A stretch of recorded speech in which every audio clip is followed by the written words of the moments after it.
Kashi news channel, सच है तो बोलेगा।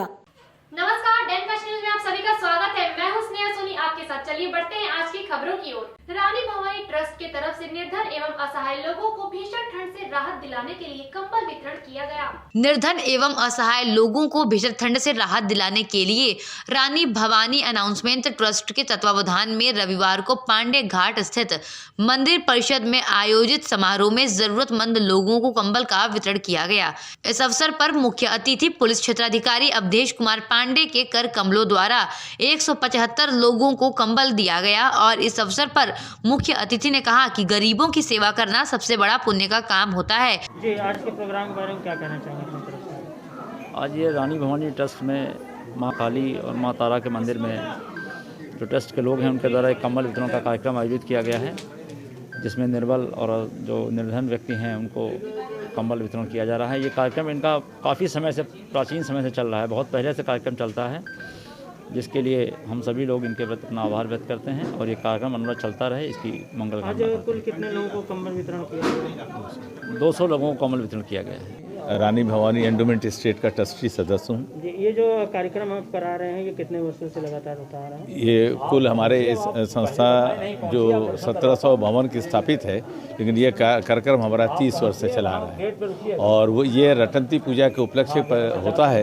लेकिन ज़्यादा इस समय ठंड को देखते हुए आज इसको किया गया और इसमें 200 लोगों को कंबल अबला माताओं को दिया गया। जी, परिचय बताएं। मैं विजय शंकर रस्तोगी, एडवोकेट, पूर्व अध्यक्ष दी बनारस बार एसोसिएशन एंड पूर्व जिला शासकीय अधिवक्ता दीवानी वाराणसी। क्या कहना चाहेंगे आज के प्रोग्राम के बारे में अपनी तरफ से? यह कार्यक्रम अत्यंत ही पुनीत है, धार्मिक है, पौराणिक है और इस पौराणिक महत्व के स्थल पर महारानी भवानी के द्वारा जो दान देने का क्रम चालू हुआ था, उस क्रम में हम लोग अपनी सहभागिता दे करके और इस कार्य को कर रहे हैं। आगामी गणतंत्र दिवस को देखते हुए इंस्पेक्टर जीआरपी अशोक दुबे के नेतृत्व में आरपीएफ डॉग स्क्वाड बम दस्ता व जिला प्रशासन थाना सिगरा की संयुक्त टीम ने आज कैंट रेलवे स्टेशन पर सघन चेकिंग अभियान चलाया। आगामी गणतंत्र दिवस को देखते हुए आज इंस्पेक्टर जीआरपी अशोक दुबे के नेतृत्व में आरपीएफ डॉग स्क्वाड बम दस्ता एवं जिला प्रशासन तथा थाना सिगरा के संयुक्त टीम ने आज कैंट रेलवे स्टेशन पर सघन चेकिंग अभियान चलाया। इस अभियान का मुख्य उद्देश्य था कि किसी भी प्रकार की कोई अप्रिय घटना गणतंत्र दिवस के अवसर पर न घटित हो सके, जिसको देखते हुए लगातार जीआरपी इंस्पेक्टर अशोक दुबे के नेतृत्व में सघन चेकिंग अभियान चलाया जा रहा था। तभी सूचना मिली कि अज्ञात लावारिस बैग कहीं पर रखा हुआ है, जिसको देखते ही पुलिस बल और बम दस्ता वहां पर पहुंचा और जांच की गई तो सूचना गलत मिली। चेकिंग अभियान है क्या? ऐसे तो वाराणसी में प्रतिदिन जो रूटीन चेकिंग रहती है पुलिस टीम द्वारा की जाती है, लेकिन आज की जो मॉकड्रिल था आगामी गणतंत्र दिवस को ध्यान में रखते हुए यह मॉकड्रिल कराई गई है। एक जो है संदिग्ध बैग पाए जाने की सूचना पैसेंजर हॉल 1 में थी, उसी को लेकर मॉकड्रिल कराई गई है। गणतंत्र दिवस को ध्यान में रखते हुए लगातार चेकिंग कराई जा रही है, उसमें कोई संदिग्ध वस्तु नहीं पाई गई। वाराणसी के सिर गोवर्धनपुर से प्रधानमंत्री कार्यालय जा रहे सरदार सेना को पुलिस ने ट्रामा सेंटर के पास रोका, जिसके बाद किसान बैठे धरने पर। इस दौरान सरदार सेना के राष्ट्रीय अध्यक्ष आर.एस. पटेल ने बताया कि हम सभी सरदार सेना के हजारों साथियों द्वारा किसान सत्याग्रह यात्रा निकाला गया। सरदार सेना के अध्यक्ष ने कहा कि बस एक मांग को लेकर के पूरे देश में लगभग 50,000 किसान दिल्ली में लगभग 2 महीने से दिल्ली के सड़क पर आंदोलन कर रहे हैं।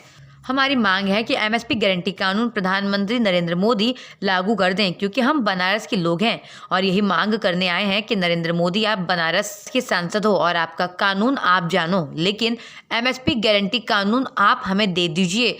इसी मांग को लेकर के हम लोग प्रधानमंत्री कार्यालय जा रहे हैं, लेकिन प्रशासनिक अधिकारियों ने 2 बार हमारे साथ नोकझोंक किया और शांतिपूर्ण तरीके से चलने वाले इस रैली को ट्रामा सेंटर के पास अवरुद्ध किया और जिसे अशांति में बदलने की भी कोशिश की गई। जब तक प्रशासनिक अधिकारी नहीं मानेंगे तब तक हम लोग यहीं सत्याग्रह करेंगे। देखिए, धरना प्रदर्शन यहाँ पे चल रहा था, कुछ लोग जुलूस निकालना चाह रहे थे, उनको रोक करके समझाया गया और नहीं माने तो उनकी गिरफ्तारी की गई है। गिरफ्तार करके पुलिस लाइन भेजा गया है और करके उनसे वार्ता की जा रही है और पूरी स्थिति नियंत्रण है। ट्रैफिक व्यवस्था सामान्य सुचारू रूप से चल रही है। लगभग क्या संख्या है होगी इनकी जो तो अभी उसमें हम लोग लिस्ट उसकी बनवा रहे हैं, जो लोग भी हुए हैं सबकी सूची बनाई जा रही है और वार्ता भी सबसे की जा रही है और पूरी व्यवस्था सुचारू रूप से चल रही है। प्रमुख मांग की थी? अब इनकी तमाम सारी मांगे थी। सरदार सेना एक संगठन, उससे लोग थे, बाकी इससे वार्ता की जा रही है। Doctor R S. पटेल, राष्ट्रीय अध्यक्ष सरदार सेना। आज सरदार सेना के हजारों साथियों द्वारा किसान सत्याग्रह यात्रा निकाला गया है, बस एक मांग को लेकर के कि पूरे देश में 50 लाख किसान दिल्ली में लगभग आज 2 महीने से ज़्यादा सड़क पे आंदोलन कर रहे हैं। बेटी बेटा, माता बिटिया, बिटिया घोड़ा गाड़ी सब लोग लेकर के दिल्ली में अटके पड़े हैं। हमारी मांग है कि एमएसपी गारंटी कानून मोदी जी लागू कर दीजिए।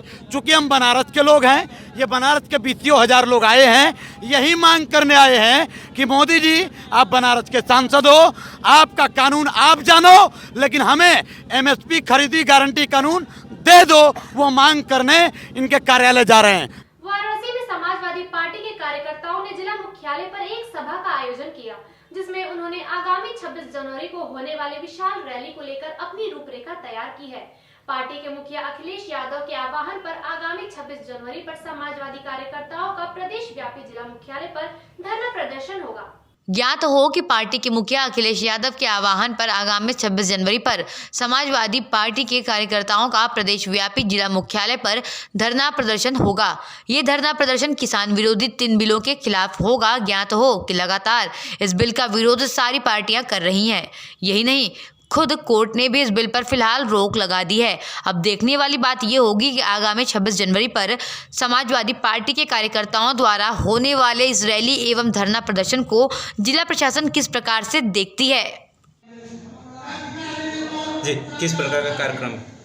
जी, आज तो कार्यालय पे पहले कर्पूरी ठाकुर जी का हम लोगों ने जन्मोत्सव मनाया है और साथ में हम लोगों ने 26 तारीख को जो किसानों के लिए हम लोग रैली निकाल रहे हैं, उनके समर्थन में किसान भाइयों के लिए, उसकी रणनीति तैयार हुई है कि 10 बजे ध्वजारोहण के बाद 26 जनवरी को हम सभी समाजवादी भाई और बहनें तहसील पे जाएंगे ट्रैक्टर रैली लेके किसान भाइयों के समर्थन में। लगातार समाजवादी पार्टी किसान भाइयों के समर्थन में रैलियां निकाल रही हैं। आगे आप लोगों का 26 जनवरी का कार्यक्रम जिला प्रशासन की तरफ से ऐसा बार बार आप लोगों को अवरोध डाला जा रहा है, क्या कहेंगे इसके बारे में, जिला प्रशासन का रवैया के बारे में? देखिए, जिला प्रशासन का रवैया तो बहुत ज़्यादा सख्त है।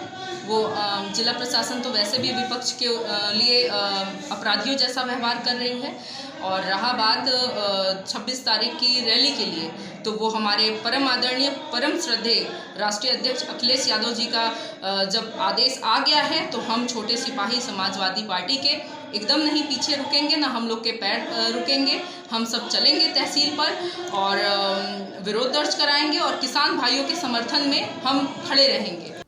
गणतंत्र दिवस के अवसर पर प्रधानमंत्री नरेंद्र मोदी के संसदीय क्षेत्र वाराणसी में पुलिस प्रशासन ने अलर्ट जारी किया है। अलर्ट को देखते हुए वाराणसी के सिगरा थाना क्षेत्र की पुलिस टीम और कैंट रेलवे स्टेशन के जीआरपी और आरपीएफ टीम ने सघन चेकिंग अभियान चलाया।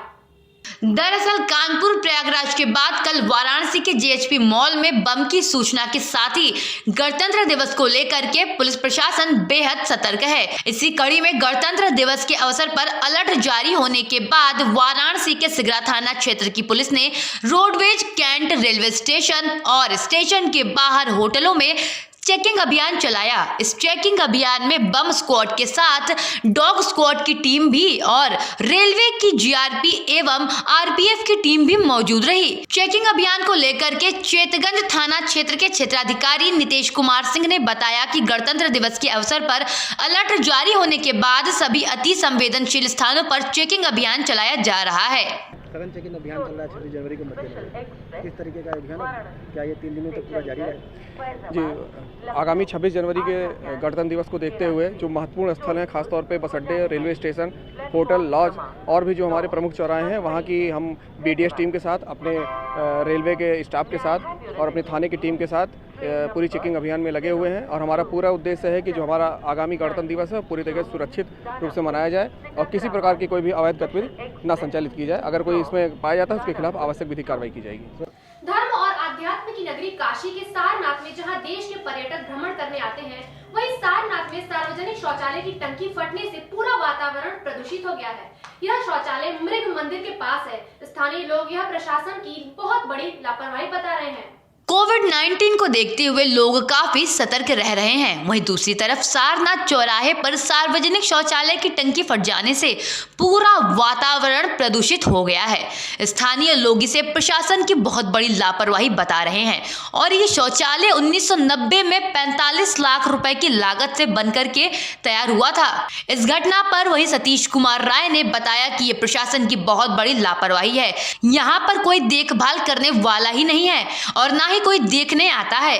नगर निगम के अधिकारी भी इस रास्ते से आते हैं, लेकिन कभी उनका ध्यान इस शौचालय की ओर नहीं जाता। और तो और अधिकारी हर रोज 400 वसूलने आ जाते हैं, लेकिन सफाई व्यवस्था पर कभी भी ध्यान नहीं देते। आप अपना नाम बताइए। पूजा नाम है आपका? हमारा नाम पूजा है, क्योंकि हमको 2 हफ्ते इधर हुआ है रहने के लिए। हम शौचालय का काम करते हैं। शौचालय की काम करती है? हाँ। तो यहाँ पे इतनी गंदगी है, शौचालय में सब गंदगी पड़ी हुई है। सुबह से हम धुलाई किए हैं, मतलब इस तरफ के पब्लिक हावी भी कुछ नहीं मिलता है। तो हावी हम लोग अपना देते हैं। हावी को भी सब अपना देती हैं आप लोग? नहीं, हावी नहीं आते, मतलब साबुन ले आता है, घड़ी साबुन। घड़ी साबुन ले आती हैं? तो नगर निगम की तरफ से सफाई करने के लिए ये सब हावी को वगैरह नहीं मिलता है? नहीं, कुछ नहीं मिलता है? नहीं, हम लोग को कुछ नहीं मिला। 2 हफ्ता हुआ है, हम लोग को इसी की कुछ जानकारी ही नहीं है। सर अपना नाम बताइए। मेरा नाम सतीश कुमार राय है। अच्छा, तो आप सारनाथ के निवासी? हम लोग सारनाथ के निवासी हैं। सर यहाँ जो ये जो शौचालय की टंकी फटी है, इसके बारे में आप क्या कहना चाहेंगे? तो मैम बहुत अच्छा चीज़ नहीं है, फटा है ऑलरेडी, पहले से फटा है, इस पर कोई ध्यान नहीं देता है। कोई अधिकारी वगैरह आते हैं, कोई ध्यान नहीं देते हैं। ऑलरेडी से बहुत ज़्यादा बदबू आते हैं, टूटे फूटे हैं। और दरअसल यहाँ पे साफ़ सफाई का कोई ज़्यादा व्यवस्था नहीं है। ये आपका इसके पहले लमसम जनवरी से पहले नवंबर में जो मोदी जी आने वाले थे यहाँ पे, बहुत सारे गाड़ियाँ निकली और इसका साफ़ सफाई के लिए रखा गया। तो इसमें पहले लोग रहते थे और यहाँ पे ध्यान नहीं देते थे। जो शौचालय वाले रहते थे अवैध तरह से बैठे रहते थे और 5 रुपये 10 रुपये कस्टमर जो भी आते थे टूरिस्ट उनसे लेते थे। कोई ज़्यादा सफाई नहीं, टूरिस्ट बहुत ज़्यादा शिकायत भी करते थे। हम लोग के पास कोई वो नहीं था कि हम लोग अधिकारी से कहें। सर अपना नाम बताइए। मेरा नाम मनोज कुमार है। सर सारनाथ से ही हूँ। और सर ये जो नगर निगम के लैटरिंग है, यहाँ क्या प्रॉब्लम है? इतनी प्रॉब्लम यही है कि यहाँ पे पूरा मेन हॉल जो है खुला हुआ है, आप देख सकती हैं, वहाँ पे सामने है और कभी भी दुर्घटना हो सकता है। और इसके लिए नगर निगम को भी चाहिए कि एक बार देखे। नगर निगम के कोई अधिकारी आया इसका निरीक्षण करने के लिए? अभी नहीं आया, अभी कोई। लॉकडाउन पहले सब लोग आते थे, अब तो एकदम नहीं आ रहे हैं। एकदम अलाव के लिए लकड़ियाँ गिरती हैं? नहीं, लकड़ियाँ नहीं गिरती है। वाराणसी में अक्षय फाउंडेशन के द्वारा नेताजी सुभाष चंद्र बोस की 125वीं जयंती मनाई गई। इस अवसर पर अध्यक्ष सेवा फाउंडेशन के संरक्षक अजय चौरसिया ने कहा कि हम सब मिलकर पानी से होने वाली बीमारी के प्रति, स्वच्छ जल के प्रति समाज में जागरूकता फैलाने की कोशिश करेंगे ताकि आम जनमानस बीमारियों से दूर रह सके। अक्षय फाउंडेशन के संरक्षक अजय चौरसिया ने कहा कि नेताजी सुभाष चंद्र बोस की 125वीं जयंती के अवसर पर अक्षय सेवा फाउंडेशन की शुरुआत हुई है। पानी से होने वाली बीमारियों के प्रति, स्वच्छ जल के प्रति समाज में जागरूकता फैलाने की कोशिश हमारी संस्था करेगी। आम लोग ही नहीं जानते कि खान पान के कारण भी बीमारियां हो जाती हैं, उसमें पानी सबसे मुख्य कारण होता है। उसके विषय में हम समाज को जागरूक करेंगे और समाज में जागरूकता फैलाएंगे। आज हम लोग नेताजी के जन्म दिवस के अवसर पर इसलिए अपनी संस्था को प्रारंभ करने के लिए चुना क्योंकि नेताजी सुभाष चंद्र बोस हमेशा से युवाओं के आदर्श रहे हैं और अपना जीवन पूर्ण रूप से देश को समर्पित किया है। मैं डॉक्टर अजय चौरसिया अक्षय सेवा फाउंडेशन का संरक्षक हूँ। आज यहाँ पर किस तरीके का कार्यक्रम था? आज यहाँ पे नेताजी सुभाष चंद्र बोस जी की 125वीं जन्म जयंती के अवसर पे हम लोगों ने अक्षय सेवा फाउंडेशन की शुरुआत की है, जिसके ज़रिए हम पानी से होने वाली बीमारियों के प्रति, स्वच्छ जल के प्रति हम लोग समाज में जागरूकता पैदा करने की कोशिश करेंगे। जनरली लोग नहीं जानते कि खान पान के वजह से भी बहुत सारी बीमारियां हो जाती है और उसमें पानी सबसे मेन कारण होता है। तो हम उसके बारे में समाज में जागरूकता फैलाएंगे और हम लोगों ने इस दिन को, नेताजी के जन्मदिन को इसीलिए चुना क्योंकि नेताजी हम सभी के आदर्श रहे हैं और उन्होंने अपने जीवन पर्यंत हमेशा भारत माँ की सेवा में ही अपना पूरा समय गुजारा।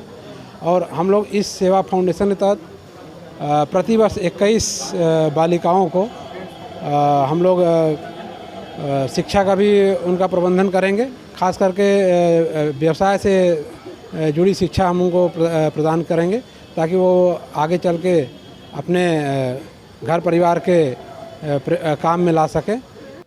वाराणसी के भेलूपुर थाना अंतर्गत चेतमढ़ी चौराहे पर सिग्नल फेल होने के कारण लगा भीषण जाम और तो और ट्रैफिक व्यवस्था भी पूरी तरह से ध्वस्त नजर आई, जिस कारण आने जाने वाले राहगीरों को बहुत ही कठिनाइयों का सामना करना पड़ रहा है।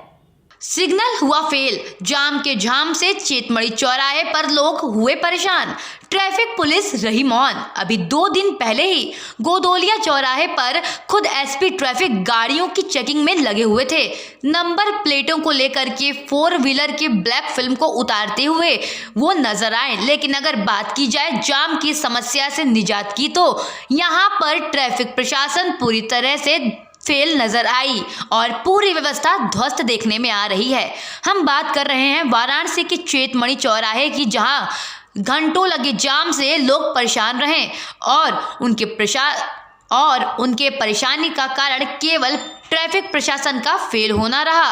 4 व्हीलर की लंबी कतारें लगी रहीं, जहां तहां लोग अपने गाड़ी पर बैठे ही नजर आए, लेकिन कोई भी ट्रैफिक पुलिस या पुलिस नहीं दिखी। लोग घंटों इस भीषण जाम में परेशान दिखे, लेकिन ट्रैफिक पुलिस तो केवल चालान काटने का काम कर रही है और जाम से निजात की बात पर मौन दिखाई देती है। वाराणसी के लंका थाना अंतर्गत महामनापुरी कॉलोनी में बदमाशों ने जमीनी विवाद को लेकर गोली चलाई। गोली लगने से संजय गुप्ता बुरी तरह से घायल हो गया, जिनको स्थानीय लोगों ने एपेक्स हॉस्पिटल में भर्ती कराया। सूचना मिलते ही मौके पर पहुंची पुलिस छानबीन कर रही है। लंका थाना अंतर्गत महामनापुरी कॉलोनी में बदमाशों ने जमीनी विवाद को लेकर के गोली चला दी। गोली लगने से संजय गुप्ता बुरी तरह से घायल हो गए। उनको स्थानीय लोगों ने एक हॉस्पिटल में भर्ती कराया। प्राप्त जानकारी के अनुसार संजय गुप्ता और रजनीश पटेल नाम के व्यक्ति के साथ जमीनी विवाद में उनका झगड़ा चल रहा था। वहीं रजनीश पटेल ने संजय गुप्ता को गोली मार दी, जिसके बाद संजय गुप्ता घायल हो गए और स्थानीय लोगों ने उस युवक को पकड़ करके पुलिस के हवाले कर दिया है। फिलहाल पुलिस युवक से पूछताछ कर रही है। पुलिस संजय गुप्ता को परिजनों की मदद से ट्रॉमा सेंटर में भर्ती करा चुकी है और जहां उनका इलाज चल रहा है। ये देखिए लंका थाना क्षेत्र में छितईपुर चौकी क्षेत्र में ये घटना हुई है, जिसमें एक ज़मीन को लेकर के कुछ विवाद था, जिसमें आपस में कुछ लोग बातचीत कर रहे थे। उसी दौरान फायरिंग हुई, जिसमें एक व्यक्ति संजय गुप्ता नाम के हैं, इनको गोली लगी है और इनको ट्रॉमा लाया गया, जिनका इलाज हो रहा है। बाकी इसमें जो भी संबंधित लोग हैं उनसे हम बातचीत कर रहे हैं। एक व्यक्ति हमारी हिरासत में इसमें है, जिससे भी बातचीत की जा रही है। जो चीज़ निकल के आएंगे उसके आधार पर सख्त कार्रवाई की जाएगी। अब अभी पूरी जानकारी हम कर रहे हैं। बाकी और जो लोग भी इस घटना से संबंधित रहे हैं, जिनका आपस में विवाद था, उन सारे लोगों से हम बातचीत कर रहे हैं। जहाँ पे घटना हुई है वहाँ के लोगों से भी बातचीत की जा रही है और जो फैक्ट निकल करके आएंगे उसके आधार पर कार्रवाई की जाएगी। वाराणसी के पिपलानी कटरा चौराहे पर तैनात ट्रैफिक सिपाही अपना कार्य छोड़कर मोबाइल पर बात कर रहे थे। तभी मीडिया कर्मी ने उनका वीडियो बनाना शुरू कर दिया, जिसको देख ट्रैफिक पुलिस ने मीडिया कर्मी पर हाथ चलाते हुए उसका मोबाइल छीनकर जमीन पर गिरा दिया। ट्रैफिक पुलिस मीडिया कर्मी से हाथापाई करने लगा। तभी आक्रोशित मीडिया कर्मी ने ट्रैफिक पुलिस से जवाब मांगते हुए कहा कि आपने मेरा मोबाइल जमीन पर कैसे गिरा दिया? आखिर कब तक ऐसे ही मीडिया कर्मी को अपना काम करने से रोका जाएगा और कब तक मीडिया कर्मी इस तरह ही पुलिस की बदसलूकी झेलते रहेंगे? आपको बताते चले कि पिपलानी कटरा पर तैनात ट्रैफिक सिपाही जब अपने कार्य से लापरवाही कर यातायात गतिविधियों पर ध्यान न देकर के सड़क के किनारे बैठ कर के मोबाइल पर गपशप करते हैं, तो इसे देख करके मीडिया कर्मी ने उनका वीडियो बना लिया और इस कारण बौखलाए ट्रैफिक सिपाही ने मीडिया कर्मी पर हाथ चलाते हुए उसका मोबाइल जमीन पर गिरा दिया और मीडिया कर्मी से हाथापाई करने लगा। तभी स्थानीय लोगों की भीड़ इकट्ठा हो गई और जब मीडिया कर्मी ने ट्रैफिक सिपाही से पूछा कि आपने मेरा मोबाइल क्यों गिराया, वीडियो बनाते देख ट्रैफिक सिपाही मौके से किनारा पकड़ते भी नजर आया। ट्रैफिक सिपाही का नाम शारदानंद यादव बताया जा रहा है। आप इस वीडियो में देख सकते हैं कि किस तरह से एक ट्रैफिक सिपाही ने मीडिया कर्मी से हाथापाई के साथ साथ बदसलूकी की है। आखिर कब तक मीडिया कर्मी ट्रैफिक सिपाही व पुलिस कर्मियों की बदसलूकी को झेलते रहेंगे? एक तरफ उत्तर प्रदेश के मुखिया योगी आदित्यनाथ लगातार पत्रकारों और मीडिया कर्मियों के साथ हो रहे उत्पीड़न व बदसलूकी पर सख्त आदेश देते हैं तो वहीं दूसरी ओर पुलिसकर्मी, ट्रैफिक सिपाही उन्हीं आदेशों की खुलेआम धज्जियां भी उड़ा देते हैं। ऐसा ही कुछ नज़ारा पिपलानी कटरा चौराहे पर हमें देखने को मिला। आखिर ऐसा कब तक चलेगा? मोबाइल गिराओगे तुम मोबाइल गिराओगे? ये आप मीडिया कर्मी हैं, समझ गए ना आपको, मीडिया कर्मी हैं। तुम मोबाइल गिराओगे? दारू पी के मुंह तारो पहले, मार्क्स दिखाओ, चेहरा दिखाओ, चेहरा दिखाओ ना, चेहरा दिखाओ, इधर आओ। देश के प्रधानमंत्री नरेंद्र मोदी के ड्रीम प्रोजेक्ट के तहत उनके संसदीय क्षेत्र वाराणसी में स्मार्ट सिटी के तहत शहर में कार्य कराया जा रहा है, लेकिन अब इसी कार्य पर लापरवाही व हिला हवाली का आरोप भी लगने लगा है। काशी की हृदय स्थली कही जाने वाली गोदौलिया से दशाश्वमेध मार्ग पर स्मार्ट सिटी के तहत किए जा रहे निर्माण कार्य में स्थानीय नागरिकों व व्यापारियों ने लापरवाही का आरोप लगाया है। यहाँ के स्थानीय व्यापारियों की माने तो स्मार्ट सिटी के तहत हो रहे इस कार्य में बड़े पैमाने पर लापरवाही बढ़ती जा रही है। स्थानीय नागरिक अमिताभ दीक्षित ने डैनकाशी न्यूज से खास बातचीत में कहा कि स्मार्ट सिटी के नाम पर गोदौलिया से लेकर दशाश्वमेध घाट तक और मैदागिन के मार्ग पूरी तरह से क्षतिग्रस्त हो चुके हैं। जगह जगह गड्ढे करके छोड़ दिया गया है, जिससे यहाँ आने वाले पर्यटकों, व्यापारियों, नागरिकों को काफी दिक्कतों का सामना करना पड़ रहा है। इस कार्य में लेट लतीफी एवं लापरवाही का आलम यह है कि यहाँ के व्यापारियों के धंधे भी अब धीरे धीरे चौपट हो रहे हैं।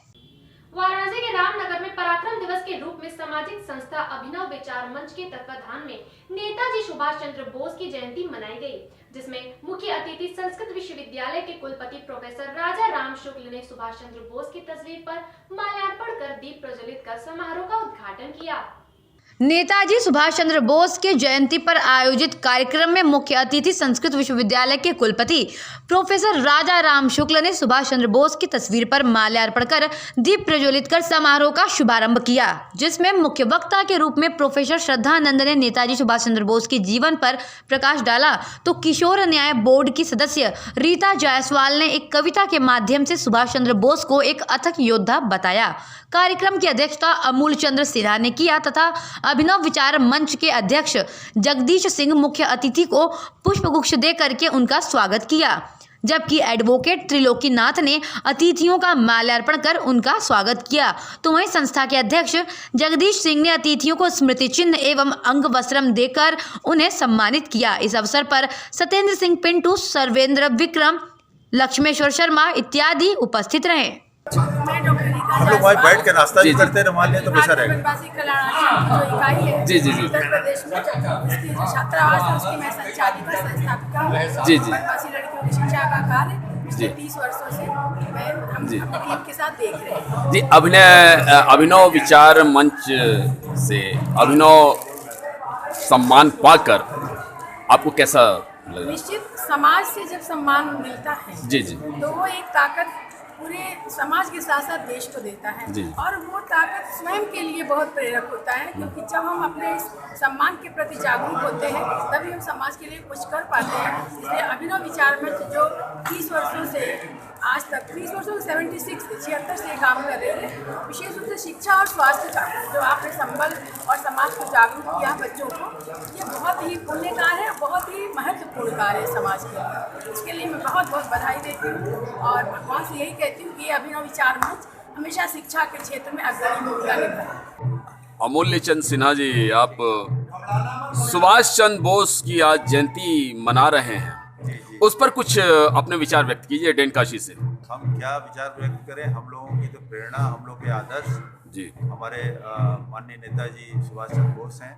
विगत हम लोग 40 वर्षों से लगातार ये करते चले आ रहे हैं जी। और जब हमको लगता है कि पूर्वांचल में हम जैसे इक्का दुक्का ही ये संस्था थी जो नेताजी सुभाष चंद्र बोस की जयंती मनाती थी। जी जी इस अवसर पर सबसे पहले तो मैं केंद्र सरकार को बधाई देना चाहूँगा। जी जी और हम लोग सभी उनके फॉलोअर जो हैं यहाँ पे, हमारे अभिनव विचार मंच के मूल मंत्र जो है उनके सिद्धांत हैं नेताजी सुभाष चंद्र बोस। जी जी और हम लोग उसी को फॉलो करते हैं। जी, कुछ सुभाष चंद्र बोस के बारे में आप 2 शब्द बताएं हमारे डैनकाशी चैनल को। विगत कई दशकों से अभिनव विचार मंच रामनगर की इस तपोभूमि में जी नेताजी सुभाष चंद्र बोस की जयंती के माध्यम से उनके भारत के प्रति, भारत की स्वतंत्रता के प्रति जो योगदान है उसकी स्मृति करता है और उसके प्रति अपनी श्रद्धा अर्पित करता है। जी माननीय सुभाष चंद्र बोस जी ने जो देश को की आज़ादी के लिए अपना बलिदान दिया है, अपना उत्सर्ग दिया है, उसे भुलाया नहीं जा सकता। उस स्मृति को ताज़ा रखने के लिए अभिनव विचार मंच का यह पहल विभिन्न माध्यमों से, रैली के माध्यम से, प्रतियोगिताओं के माध्यम से और संगोष्ठी के माध्यम से जो किया जा रहा है विगत 3 दशकों से, मैं उसकी पूरी प्रशंसा करता हूँ। अब देखिए डेन काशी न्यूज का स्पेशल प्रोग्राम बोलता पूर्वांचल। बोलता पूर्वांचल। वाराणसी के जैतपुरा थाना अंतर्गत नक्की घाट स्थित नगर निगम कांजी हाउस के इंचार्ज की लापरवाही से किसी और की भैंस को फर्जी कागजात पर अपने करीबी को सुपुर्द किया। बोलता पूर्वांचल। आपको बताते चले कि नक्की घाट में बने नगर निगम कांजी हाउस ने विगत दिनों रोड पर टहल रहे भैंस को पकड़ लिया था, जिसे विवेक उर्फ कल्लू नामक व्यक्ति जो कि कांजी हाउस के इंचार्ज का खास आदमी है, उसने फर्जी कागजात पर अपने खास आदमी को सुपुर्द कर दिया। जब इसकी भनक राष्ट्रीय गौ रक्षा वाहिनी को पड़ी तो कांजी हाउस इंचार्ज से पूछा गया कि आपने किसी और के भैंस को किसी और के हाथ क्यों सौंप दिया, जबकि वो किसी और का भैंस था। नगर निगम कांजी हाउस इंचार्ज का कहना था कि हमारे डॉक्टर साहब ने जो आदेश दिया है मैंने उनके ही आदेश का पालन किया है। वहीं राष्ट्रीय गौ रक्षा वाहिनी के अध्यक्ष व भैंस मालिक पशु चिकित्सा अधिकारी के पास पहुंचे, जहां पशु चिकित्सा अधिकारी ने भैंस मालिक से उनकी ही भैंस है इस बात का प्रमाण मांगा। वहीं अपनी ही भैंस होने का प्रमाण भैंस मालिक ने दे दिया और प्रमाणिकता देख पशु चिकित्सा अधिकारी ने दोनों व्यक्तियों से बात की तो दोनों आपस में झड़प करने लगे। झड़प देख पशु चिकित्सा अधिकारी ने दोनों व्यक्तियों को चेतगंज थाने को सुपुर्द कर दिया, लेकिन फिर भी भैंस मालिक को उसका भैंस नहीं मिला। मैं जहीर बाबा राष्ट्रीय गौ रक्षा वाहिनी संगठन से जिला अध्यक्ष, जिला वाराणसी का अध्यक्ष पद पे मैं हूँ। आज यहाँ पे किस लिए आए हैं, क्या प्रकरण है? प्रकरण ये है कि मैंने 10 तारीख की रात में यानी शाम का 7:30 बज रहा था, नगर निगम के पशु दस्ता सचल पशु दस्ता के हवाले से मैंने 7:30 बजे के लमसम अशोक ड्राइवर की गाड़ी से मैंने यहाँ 3 गाय और 1 भैंसा भेजा था और उस भैंसे को गलत तरीके से मना करने के बावजूद यहाँ के मुंशी द्वारा रिलीज कर दिया गया है, जो कि इसका संज्ञान मेरे कानों तक आ चुका था पहले ही 3-4 दिन। और उसमें बताया गया था कि यहाँ के जो फलां व्यक्ति आए थे, हमने कहा ये सरासर वो गलत है, आएंगे तो आप मुझसे बात कीजिएगा और ये गलत तरीके से आ रहा है, जिसका है वो नहीं है। ये जो भैंस था वो किसका था? वो रहने वाला एक चंदन सहित का व्यक्ति है जो नदी के उस पार का है। वो लड़ाकू भैंसा है, हो सकता है वो शाम तक यहाँ पे वो भी आएगा अपना भैंसा रिलीज कराने, जिसका है व्यक्तिगत। वो डर के मारे इसलिए नहीं आना चाह रहा था कि कहीं उसका खटाल ना खाली हो जाए, कहीं उसके ऊपर FIR ना हो जाए, इसलिए वो नगर निगम के डर की वजह से वो नहीं आ रहा था यहाँ छुड़ाने। तो यहाँ से वो भैंसा किसको सौंप दिया गया?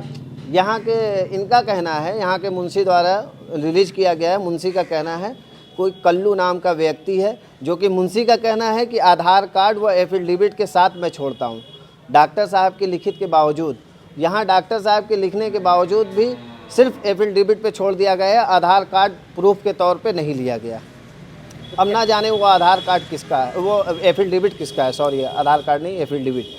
तो क्या कहना चाहेंगे, ये एक तरीके से ये लापरवाही है? यहाँ के मुंशी द्वारा घोर लापरवाही की जा रही है। ऐसी समस्याएं बराबर आती रहती हैं। योगी जी लगातार गाय पे, पशुओं पे लगातार नज़र रखे हुए हैं और उनके रख रखाव को लेकर उनकी सेहत के ऊपर भी बहुत विशेष ध्यान देते हैं। और इस तरह से बनारस में उनके जो कि PM के संसदीय क्षेत्र है और यहाँ पे इस तरह की बड़ी लापरवाही हो रही है, उस पर क्या कहना चाहेंगे? जो लापरवाही हो रही है वो कर्मचारियों द्वारा लापरवाही हो रही है, माननीय मुख्यमंत्री द्वारा और जो यहाँ के उच्च अधिकारी द्वारा। घोर लापरवाही की कोई समस्या ही नहीं है। यहाँ के जो निचले स्तर के कर्मचारी हैं, जैसे कि मुंशी या कांजी हाउस के उसको कह दीजिए इंचार्ज, इनके द्वारा लापरवाही बरती जा रही है, ना कि यहाँ के मुख्यमंत्री, ना कि यहाँ के सरकारी कर्मचारी जो उच्च अधिकारी हैं नगर निगम के, जैसे नगर आयुक्त वगैरह। किस तरह की मांग रखते हैं? हम मांग इस तरह की रखते हैं कि इनके द्वारा जो भी लापरवाही बरती गई, इनके ऊपर सख्त से सख्त कार्रवाई हो, इनको तत्काल निरस्त किया जाए यहाँ से, यानी कि इनको कार से प्रभावित किया जाए। जी, अपना परिचय। मैं डॉक्टर अजय प्रताप सिंह, पशु चिकित्सा एवं कल्याण अधिकारी, नगर निगम वाराणसी। डॉक्टर साहब, जो पशु पकड़े जाते हैं जी, उनको छुड़ाने या उनको छोड़ने की प्रक्रिया क्या है? उनकी प्रक्रिया ये है कि उनसे हलफनामा एफिडेविट लिया जाता है, आधार कार्ड लिया जाता है और उसको छोड़ा जाता है। चालान शुल्क जमा करा करके, खुराकी जमा करा करके छोड़ा जाता है। एक प्रकरण सामने आया है कि किसी और का भैंस था और किसी और को सौंप दिया गया और एफिडेविट है लेकिन आधार कार्ड नहीं है उसका। तो उसकी हम जांच करा रहे हैं, उसकी जांच कराते हैं क्यों ऐसा हुआ है। तो ये तो वहाँ के जो इंचार्ज की तो सरासर लापरवाही है। लापरवाही है, उसको हम देखते हैं। तो इसमें किस तरह का हम करेंगे, एक्शन करेंगे, भी हम जांच करवाते हैं कि क्यों ऐसा किया है वो। और जो जिसका जन्म, क्योंकि ऐसा भी चीज़ें संज्ञान में आए कि वो, देखिए ऐसा है कि पशु पे तो ये लिखा नहीं है कि फलाने आदमी का पशु है। अमूमन वही लोग छुड़ाने आते हैं जिनके पशु होते हैं, तो उनसे एफिडेविट लिया जाता है, आधार लिया जाता है, शुल्क जमा कराया जाता है, खुराकी का और चालान का, उसके बाद छोड़ दिया जाता है। लेकिन अभी जो एक राजघाट के रहने वाले हैं, बसंत कॉलेज के पास से, वो पशु उनका था, वो आए हैं यहीं पर, वो पशु उनका था, लेकिन वो वहाँ पे अब पशु किसी और को, कल्लू नाम कोई है, उनको बता रहे थे वो कल्लू है, कल्लू नाम के किसी व्यक्ति को सौंप दिया गया बिना आधार कार्ड के, सिर्फ एफिडेविट पे। एफिडेविट में फोटो भी नहीं है कि जिससे उनकी पहचान हो सके। और उन्होंने वहाँ पे इंचार्ज साहब ने वहाँ पे उनसे आधार कार्ड लेना मुनासिब नहीं समझा। नहीं, ऐसा नहीं होता है। हो सकता है कि वो आधार कहा होगा कि भैया हम ला रहे हैं, दे रहे हैं, ये भी हो सकता है, लेकिन बिना आधार के छूटना नहीं चाहिए जानवर, बिना एफिडेविट के नहीं छूटना चाहिए। हम उसकी जांच करा लेंगे। अभी तो हमको आपके माध्यम से संज्ञान में आया है। लेकिन वहाँ पे इंचार्ज साहब का कहना है कि जो डॉक्टर साहब आदेश कर देते हैं हम वही काम करते हैं, तो वो सिर्फ एफिडेविट पे कर दिया और आधार कार्ड लेना मुनासिब नहीं समझा। ये गलत बात है। हम यहाँ से, देखिए ऐसा है कि हम यहाँ लोगों को क्यों बुलाते हैं, एक पारदर्शिता के नाते, कि ऐसा न हो कि वहाँ पर लोग ऊपर पैसा लेकर के छोड़ दें। उन चीज़ों को रोकने के लिए हम यहाँ पर बुलाते हैं कि उनकी हमारे संज्ञान में रहे कि कोई ऐसी गलती वहाँ पे न हो। जो शिकायतें मिलती थी कि पशु बिना पैसे लिए छोड़ दिए जाते हैं, कोई के पैरवी से छोड़ दिए जाते हैं, तो इस चीज़ को पारदर्शी बनाने के लिए कि हमारे संज्ञान में व्यक्ति आए, तो यहाँ से वो उसके एफिडेविट पे ये लिखा रहता है कि उसकी 1 गाय है, 2 गाय है, 3 गाय है, बछवा है, किस तारीख से बंद है, तो मैं उसका हिसाब बना करके दे देता हूँ कि फला इतना, ये इसका इतना जुर्माना हुआ, बिना लिए इसका छोड़ना मत। उद्देश्य उसका यहाँ पर ला करके यहाँ से देने का मात्र इतना है। बाकी वेरीफाई करना उसका कार्य है। वो चालान देखेगा, वो शपथ पत्र देखेगा, आधार कार्ड देखेगा, उसके बाद वो छोड़ेगा। वहाँ के मुंशी का कहना है डॉक्टर साहब, जैसे नकलू यादव नकलू मुंशी जी, उनका कहना ये है कि डॉक्टर साहब ने जो लिख दिया मैंने उसी पे कार्रवाई की है। अब इसके आगे डॉक्टर साहब ने लिख के दिया था कि इसी पे छोड़ना है, उसी पे मैंने छोड़ दिया, आधार कार्ड लेना। ऐसा नहीं है। यहाँ से मैंने बताया आपको ना कि यहाँ से ये कुछ कमियों को दूर करने के लिए और व्यवस्था को पारदर्शी बनाने के लिए वहीं से चीज़ें न सॉल्व हो, हमारे संज्ञान में आए कि कितने पशु छूट रहे हैं, कैसे छूट रहे हैं। इसके लिए हमने ये व्यवस्था बनी। हमने ये नहीं कहा कि आप बिना आधार कार्ड के और इसके छोड़ दिए जाना, खड़ू कहते हैं, गलत कहते हैं। तो इस पे आप क्या कार्रवाई करेंगे? करेंगे कार्रवाई। उनको बुलाते हैं, पूछते हैं क्यों ऐसा किए हो बिना आधार कार्ड के। और अभी जो अपने पशु के लिए यहाँ पे हैं उनको किस तरह से आप गाइड करेंगे या किस तरह से क्या जवाब देंगे? किनको? जो आपके यहाँ तो उनसे हम बात करेंगे। हम अभी तो हमसे बातें नहीं, आप तो आप ही से बात हो रही है। आप उनसे बात करवाइए हमारी, उनकी क्या समस्या है उनको हम देखेंगे, पूछेंगे, उनसे भी जांच पड़ताल करेंगे। ठीक कि भाई आपका क्या प्रमाण है कि नहीं वो आपका पशु है, बताएं। तो ये प्रमाण उसके पास भी तो नहीं था कि उसका तो एक था कि उसने एफिडेविट बना करके लाया। यहाँ पर तो अमूमन लोग यही करते हैं कि अपना आधार कार्ड लेके आते हैं, भैया हम फला व्यक्ति हैं, एफिडेविट बनवा के लाए। जिसका जानवर पकड़ा जाएगा वही तो आधार कार्ड और एफिडेविट बनवा करके लाएगा।